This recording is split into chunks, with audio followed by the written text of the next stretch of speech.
Hey, what's up guys? So in this video, we're going to take a quick updated look at the Redline 360C versus the Uniden R7 versus the V1 Gen 2.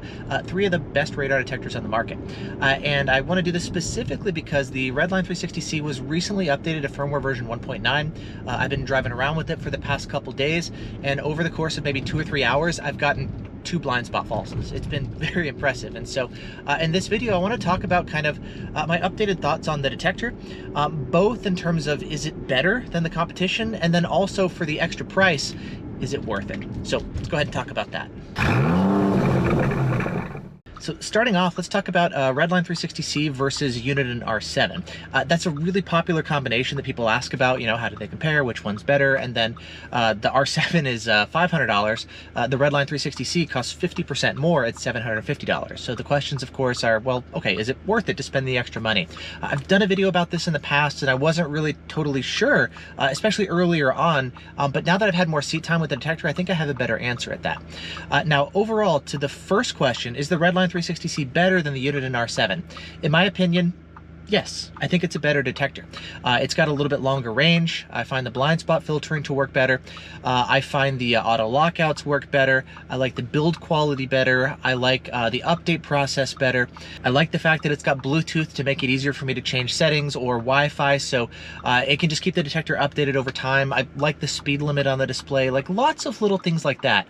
Any one of them probably isn't a big deal, but when you look at the whole package, I think there's a lot of nice little benefits that overall I personally really like.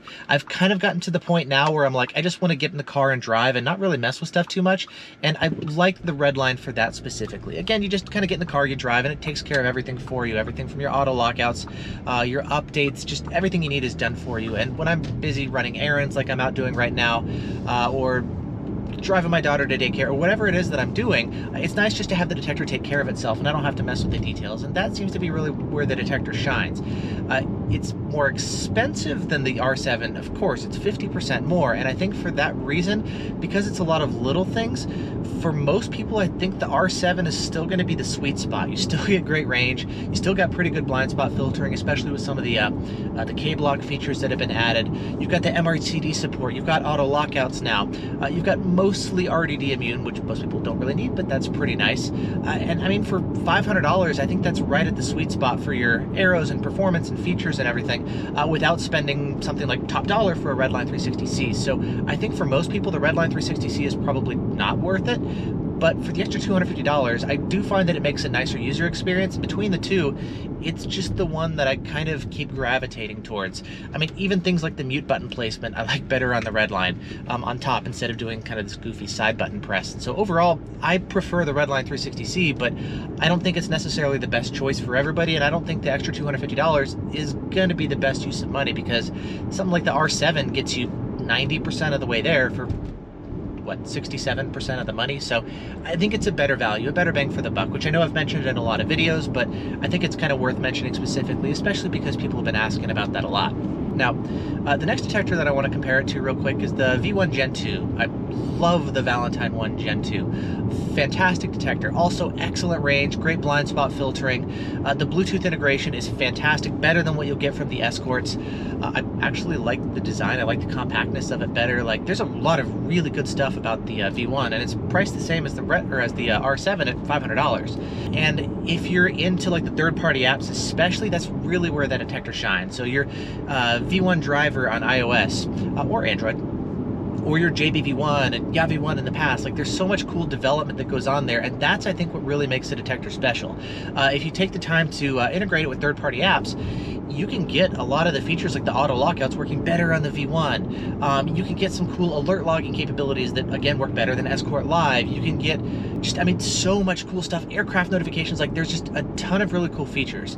The reason that every time I put up the V1 and I find myself running it for a couple days and then just stopping comes down to the fact that I can't quite get it to be as plug and play of an experience as I want. I mean, yes, I can use something like V1 Driver on iOS, and it gives me my auto lockouts, and the auto lockouts work great, and I love it. And I mean, I can get Apple Watch integration, I can get third-party Bluetooth displays to get my frequency display and stuff, but then they don't work with sunglasses, polarized sunglasses on sunny days like this. So I can get a lot of the stuff that I'm wanting, but I can't quite get every feature that I want to just be smooth and seamless and just plug and play and get in the car and drive. And that's really what I'm looking for at this point. And because of that, the V1 is one that I personally run for like dedicated road trips. If I'm like, all right, let's get everything set up. I know I'm going for a drive for 2 to 3 hours. I want every single countermeasure possible, the aircraft notifications too. I want everything. The V1 Gen 2 with JBV1 on an Android is the way that I go. But running it with something like V1 Driver on iOS, I can get the auto lockouts, I can get the plug and play experience, but I still struggle to get all of the features that I want, the alert presentation specifically, especially the visual presentation of alerts. And I'm a very visual guy, I like the visual stuff. I can't quite get that with V1 Driver. So again, I wind up gravitating to something like an R7 or a Redline 360C that just has a dedicated display with all the information that I personally want. So I really like the V1 Gen 2, but for me personally, it's just one that I don't run as a daily driver as much because I can't get it to do everything that I want just by popping in the car and driving. But obviously that's going to vary case by case depending on what features you want. If you run an iPhone or Android, what kind of setup you've got in your car, of course that's going to vary from person to person. But just for me, I wind up gravitating towards more of a self-contained detector.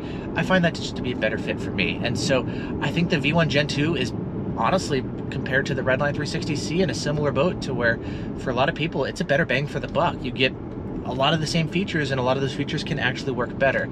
It's just not going to be the same kind of self-contained package, and for some people you may not need that. Totally understandable, totally cool. It's one of the reasons why there is no one detector that's the best for everybody. They all have their pros and cons. Talk about that all the time.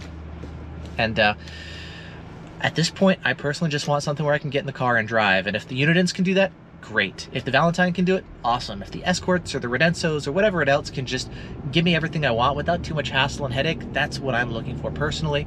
That wasn't the case 5 years ago, where I wanted like phones and displays and custom concealed displays and all this extra stuff, remote power buttons. Like I used to want all that kind of stuff, and now I just kind of want something more simple. So for me, I just want something super simple and it just works. But again, it kind of comes down, as always, to what you're looking for. And so to then kind of come back to the question of, you know, Redline 360C, is it the best? I think in many areas, yes. It has some weaknesses, of course. Things like maybe the responsiveness to instant on radar, which isn't a huge deal, but it is something to consider. I mean, there's little quirks about every detector, but overall, I like it as an overall package. I don't know if the extra $250 is worth it for people. If you've got the cash and it's not a big deal to spend the extra $250, I say, yeah, for sure, just grab the Redline 360C. Additionally, if you're the type of person who wants a plug and play experience, who don't want to deal with hassle and headache of updates, the V1 actually does a better job of this than the R7 does. Just being able to update from your phone is really nice. Just do it in the car. It's a lot smoother process. The R7, I know it gives a lot of people headaches with the update process, and that's maybe one of the biggest weaknesses of the detector. For a lot of people, it's no big deal. Update's just fine, but I've also seen a lot of people who have issues with it, and so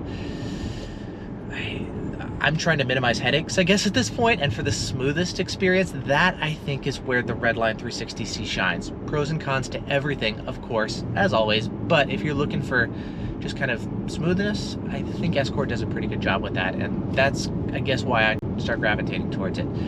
Is it worth the extra $250? For most people, probably not. But if you're looking for a little bit nicer experience and you're willing to acknowledge kind of the law of diminishing returns and pay more to get that experience, in that case I think the Redline 360C could be the detector to choose. So pros and cons to anything. Best bang for the buck, Uniden R7. Most control over your experience, V1 Gen 2. Pick the tool that works best for you.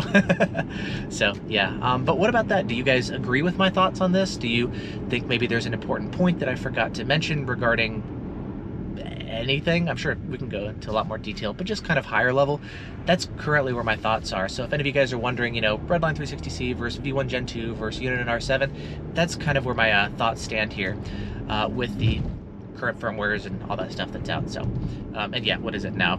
July? Mid-July 2021? That's where things stand. So anyway, yeah, thanks so much for watching. Hope you're all doing well. Stay safe, and I'll see you in the next video.